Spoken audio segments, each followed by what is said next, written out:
বাংলাদেশে সবচেয়ে বেশি প্রয়োজন হলো রাজনৈতিক স্থিতিশীলতা। এই স্থিতিশীলতার ওপরই নির্ভর করছে আমাদের অর্থনৈতিক উন্নয়ন, বৈদেশিক বিনিয়োগ ও সুশাসন। এমন এক অবস্থার মধ্যেই সম্প্রতি জামায়াতে ইসলামের প্রধান ডাক্তার শফিকুর রহমান বলেছেন, জুলাই সনদ বাস্তবায়ন না হলে তারা সরকার পতনের লক্ষ্যে রাজপথে নামবেন। জনগণ পরিবর্তনের জন্য, সংস্কারের জন্য গণভোটে হা বলেছে। 70% মানুষ হা বলেছে। গণভোটকে আমরা অপমান করতে দেব না। ইনশাআল্লাহ গণভোটের গণরায় বাস্তবায়ন করেই আমাদের আন্দোলন ইনশাআল্লাহ সফলতার দ্বার প্রান্তে পৌঁছবে। আমরা এ ধরনের হুমকিকে উদ্বেগজনক মনে করি। এ ধরনের অবস্থান গণতন্ত্রের ভবিষ্যৎ এবং সার্বিকভাবে দেশের ভবিষ্যতের জন্য অত্যন্ত ক্ষতিকর। জামায়াতের এমন বক্তব্যের সমালোচনার পাশাপাশি জুলাই সনদ বাস্তবায়নের ক্ষেত্রে বিএনপি যা করছে সেটিও পর্যালোচনা করা উচিত, কেননা এর সঙ্গে জড়িয়ে আছে জনগণের ইচ্ছা। অন্তর্বর্তীকালীন সরকারের মেয়াদে ঐক্যমত্য কমিশনের সহ সভাপতি আলী রিয়াজের নেতৃত্বে দীর্ঘ আলোচনা প্রক্রিয়ায় প্রায় 30টি রাজনৈতিক দল অংশ নেয়। তার মধ্যে বেশ কিছু দল সুপরিচিত নয়, কিন্তু তারপরও এটি ছিল এক ইতিবাচক উদ্যোগ, কেননা ক্ষমতাচ্যুত আওয়ামী লীগ ও তাদের জোট সঙ্গী এবং জাতীয় পার্টি ছাড়া দেশের প্রায় সব রাজনৈতিক দলকে সংলাপের টেবিলে আনা হয়েছিল। কয়েক মাসের আলোচনার পর জুলাই সনদ প্রণীত হয় এবং 26টি রাজনৈতিক দল এতে সই করে।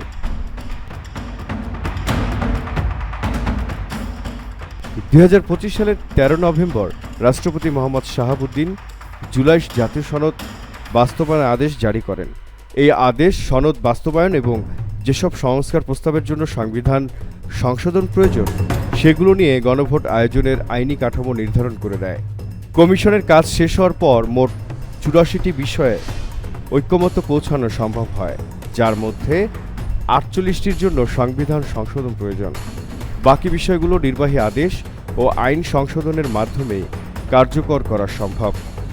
সংবিধান সংশোধন প্রয়োজন এমন 48টি বিষয়ের মধ্যে 9টিতে বিএনপি আপত্তি জানিয়েছে। সব মিলিয়ে পুরো প্রক্রিয়াটিকে অত্যন্ত সফল বলা যায়, কারণ যেখানে আমাদের রাজনৈতিক সংস্কৃতির প্রধান বৈশিষ্ট্য হল বিভাজন, সেখানে এমন ঐক্যমত্য নিঃসন্দেহে এক বড় সাফল্য। সাংবিধানিক পরিবর্তন আনতে গত 12 ফেব্রুয়ারি নির্বাচনের দিনই একটি গণভোটের আয়োজন করা হয়।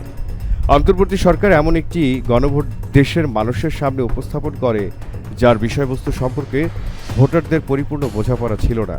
সাধারণত গণভোট হয় সুনির্দিষ্ট ও সহজবোধ্য কোনো বিষয়ে এবং সেখানে ভোটার হ্যাঁ বা না বলতে পারেন, কিন্তু এই গণভোটে 4টি পৃথক প্রশ্নের মাধ্যমে ঐক্যমত্য কমিশনে আলোচিত 48টি বিষয়কে অন্তর্ভুক্ত করা হয়েছিল। অসংখ্য সাংবিধানিক সংশোধনীকে একটিমাত্র হ্যাঁ বা না ভোটের মধ্যে সীমাবদ্ধ করা এবং সেগুলোর অর্থ ও প্রভাব সম্পর্কে ভোটারদের যথাযথভাবে অবহিত না করা ছিল একটি ভুল সিদ্ধান্ত।